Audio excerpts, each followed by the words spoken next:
बिस्मिल्लाहिर्रहमानिर्रहीम। अस्सलाम वालेकुम क्लास। उम्मीद है आप लोग ठीक होंगे और खैरियत से होंगे और आप लोगों ने प्रीवियस तमाम लेक्चर्स भी कंप्लीट कर लिए होंगे। आज से हम स्टार्ट कर रहे हैं 10th चैप्टर और 10th चैप्टर में सबसे पहले हम इम्पोर्टेंट फार्मूलाज को स्टडी करेंगे, उसके बाद हम सॉल्व करेंगे 10.1 एक्सरसाइज। तो स्टार्ट करते हैं। सबसे पहले जो हमारे पास फार्मूला है फंडामेंटल लॉ ऑफ ट्रिग्नोमेट्री। ये बहुत इंपॉर्टेंट फार्मूला है क्योंकि बाय द नेम आप इसको जज कर सकते हैं कि फंडामेंटल है, यानी कि necessary important law for trigonometry.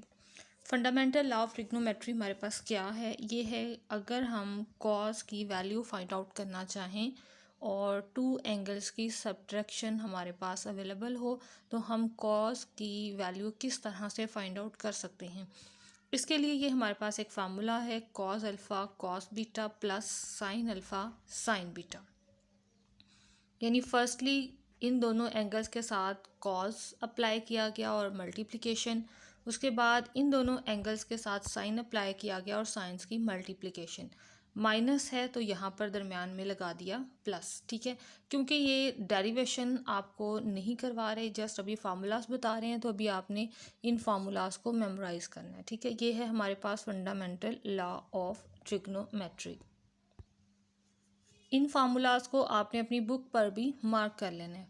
Next formula है cos alpha plus beta is equal to cos alpha cos beta minus sine alpha sine beta. Right, पहले अभी जो फंडामेंटल लॉ हमने पढ़ा था उसमें यहाँ पर माइनस का साइन था, अब यहाँ पर प्लस का साइन होगा तो फार्मूला हमारे पास ये बनेगा। नेक्स्ट हमारे पास ये फार्मूला है साइन अल्फ़ा प्लस बीटा में that is equal to sine alpha cos beta, यानी यहाँ पर साइन और कॉस की रिप्लेसमेंट है एंगल बारी बारी, plus cos alpha sine beta और यहाँ पर भी कॉस और साइन की रिप्लेसमेंट है। यहाँ पर साइन अल्फ़ा है, यहाँ पर कॉस अल्फ़ा, यहाँ पर कॉस बीटा है तो यहाँ पर साइन बीटा है, यहाँ प्लस का साइन तो यहाँ भी प्लस का साइन है। तो इस फार्मूला को भी आपने अंडरलाइन कर लेना है। नेक्स्ट अब ये है अल्फ़ा माइनस बीटा के लिए साइन का formula, sign alpha cos beta minus cos alpha sine beta. तो इनको आपने मार्क कर लेना है और अपने नोट्स में भी आपने एक्सरसाइज से स्टार्ट पे ये फार्मूलाज हाईलाइटेड फॉर्म में लिख लेने हैं। नेक्स्ट है ये हमारे पास टेन का formula, tan alpha plus beta is equal to tan alpha plus tan beta over 1 minus tan alpha tan beta.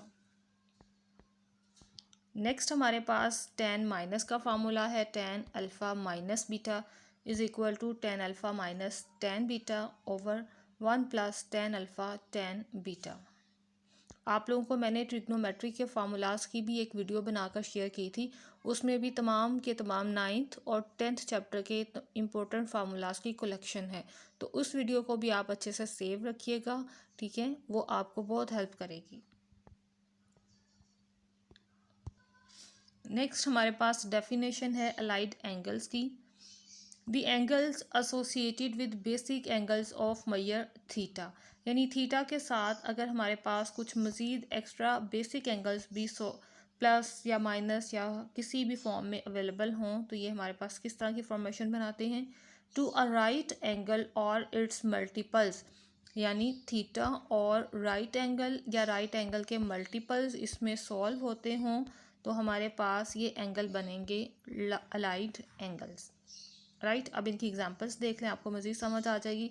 The angles of मैयर 90 प्लस माइनस थीटा, यानी ये देखें 90 के बेसिक एंगल में थीटा प्लस माइनस हो रहा है, यहाँ 180 में प्लस माइनस हो रहा है, यानी ये 180 है या 270 है, ये 90 के मल्टीपल्स ही हैं। सो इस तरह के जो एंगल्स होंगे इन्हें हम बोलते हैं अलाइड एंगल्स। नेक्स्ट हमारे पास ये कुछ इंपॉर्टेंट पॉइंट्स हैं, इनको भी आपने हाईलाइट कर लेना है। इफ़ थीटा इज़ एडिड और subtracted from odd multiple of right angle, odd क्या होते हैं हमारे पास 1 3 5, यानी 90, राइट एंगल क्या है 90 का एंगल π/2। अगर हमारे पास 90 के ऑड मल्टीपल्स वाला कोई एंगल अवेलेबल हो, आगे भी ज़रा सेंटेंस कंप्लीट हो जाए उसको साथ में फिर बताती हूँ। इफ़ थीटा इज़ एडिड और subtracted from odd multiples of right angle, यानी लेट्स सपोज वन, ये 90 है, हम 270 ले लेते हैं, 270 भी 90 का ऑड मल्टीपल है, और ये कहा जा रहा है कि थीटा प्लस या माइनस हो रहा हो इसमें से, तो क्या होगा ये अब नेक्स्ट आगे देखें ज़रा। The trigonometric ratios change into co-ratios and vice versa, यानी हम अगर अपने क्वेश्चन को डायरेक्टली एंगल को सॉल्व कर रहे होंगे तो हमारे पास हमारा जो ट्रिग्नोमेट्रिक रेशियो है वो अपने को रेशियो में चेंज हो जाएगी, और किस ट्रिग्नोमेट्रिक फंक्शन के लिए क्या रेशियो जो होती है वो उसकी को रेशियो है वो नीचे हमारे पास अवेलेबल है। पहले पूरी बात सुनने और उसके बाद इसको समझने की आपने कोशिश करनी है, ठीक है। बार इसको रिपीटेडली भी आप सुन सकते हैं क्योंकि आपके पास रिकॉर्डेड लेक्चर है ये। साइन का जो को रेशो है वो हमारे पास कॉस है, और कॉस की को रेशो हमारे पास होती है साइन। टेन चेंज या को रेशो कह लें, या इसको मैं कह रही हूँ चेंज, यानी डायरेक्ट मैं इसको सॉल्यूशन को साथ लेते हुए चल रही हूँ। Tan change into cot if our angle theta is added or subtracted from all multiple of right angle, right. इसी तरह सीकेंट चेंज हो जाएगा कॉसिकेंट में, और कॉसिकेंट चेंज होगा सीकेंट में, तो ये आपने यहाँ से इनको भी हाईलाइट कर लेना है। अब यहाँ पे देखें, ये हमारे पास है साइन π/2 माइनस थीटा, थीटा 90 में से माइनस हो रहा है, ठीक है, यानी ऑड मल्टीपल तो हो गया ना, क्योंकि π/2 हमारे पास क्या होता है 90 मल्टीप्लाई हो रहा है 1 से, ऑड से मल्टीप्लाई हो रहा है। इट्स मीन अब इसको अगर हम डायरेक्ट सॉल्व करना चाह रहे हैं तो हम इसे को रेशो में चेंज करेंगे, तो साइन की को रेशो हमारे पास क्या है ये कॉस, तो इसलिए इसको कॉस में लिख दिया, ठीक है। और अब नेक्स्ट यहाँ से π/2 और माइनस ख़त्म हो जाएगा, थीटा यहाँ पर आ जाएगा, यानी यहाँ से देखें ये कंप्लीट वैल्यू को हमने जस्ट इस डेफिनेशन को देखते हुए सॉल्व किया, तो इसकी वैल्यू आ गई कॉस थीटा। नेक्स्ट देखें, यहाँ पर ये है प्लस का साइन, ठीक है, cos 3π/2 प्लस थीटा। इसके बारे में इस एंगल को भी कैसे डिस्क्राइब करना है ये भी मैं अभी आपको मज़ीद आगे भी चल के बताती हूँ, फिर आपको ये छोटी छोटी सी एग्जांपल्स जो हैं वो अच्छे से समझ आएंगी।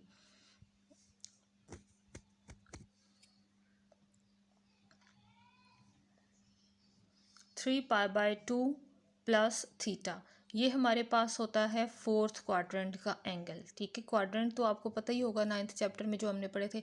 आप काइंडली इस चैप्टर को करने से पहले 9th चैप्टर की थोड़ी सी रिवीजन भी कर लीजिएगा, तो आपको काफ़ी हेल्पफुल होंगी। उसके फार्मूलाज, एंगल की वैल्यूज़, जैसे साइन 60 पर क्या वैल्यू देता है, कॉस 30 पे क्या वैल्यू है, इस तरह की वैल्यूज़ भी ज़रा देख लीजिएगा 9th चैप्टर में से। ओके, ये हमारे पास है फोर्थ क्वाड्रेंट का एंगल, तो फोर्थ क्वाड्रेंट में कॉस की वैल्यू होती है पॉजिटिव, सो यहाँ पे हम नेगेटिव नहीं लगाएंगे, या नेगेटिव होता है, अगर पॉजिटिव होता है तो ओबियसली फर्स्ट नंबर की पॉजिटिव साइन को हम रिप्रेजेंट नहीं करते।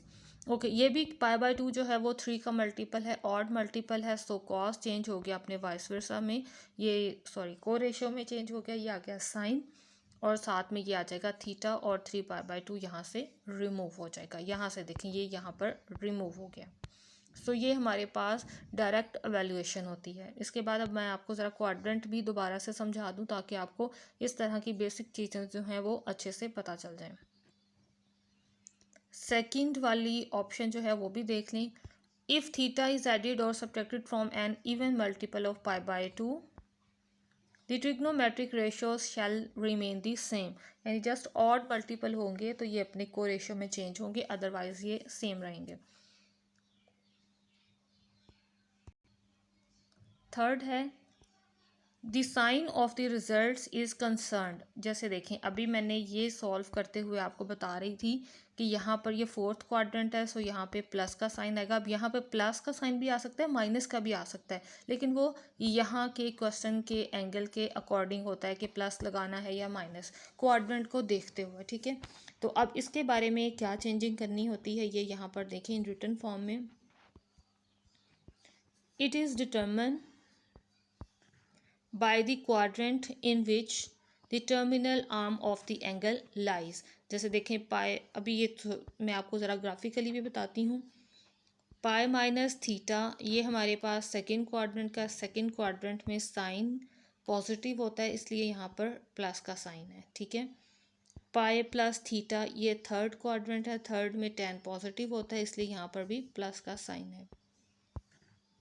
और 2 पाई माइनस थीटा, ये फोर्थ क्वाड्रेंट है, कॉस फोर्थ क्वाड्रेंट में प्लस होता है, पॉजिटिव साइन देता है इसलिए यहाँ पर भी प्लस का साइन दिया। अब ये एंगल्स ज़रा आपको डिटेल से बता देते हैं ग्राफिकली।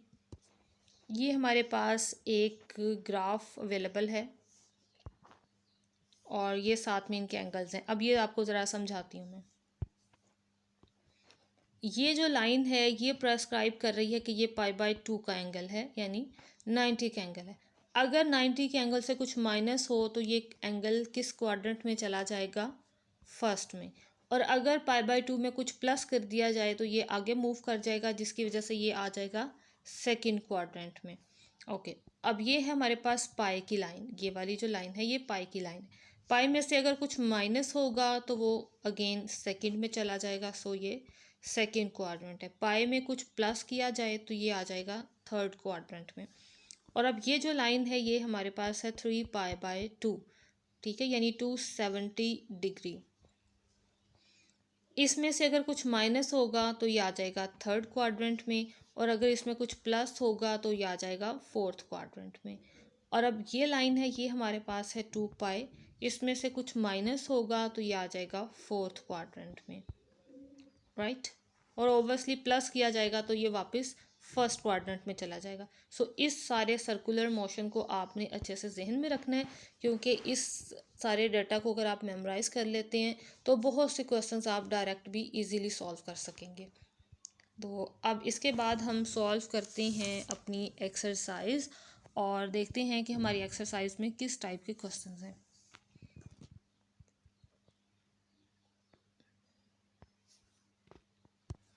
हम ऐसा करते हैं, एक्सरसाइज के लिए सेपरेटली वीडियो बनाते हैं, इस वीडियो को यहीं पे क्लोज करते हैं।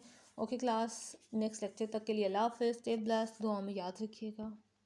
और आपका कोई पॉइंट हो, कोई क्वेश्चन हो तो वो भी आप कमेंट में पूछ सकते हैं।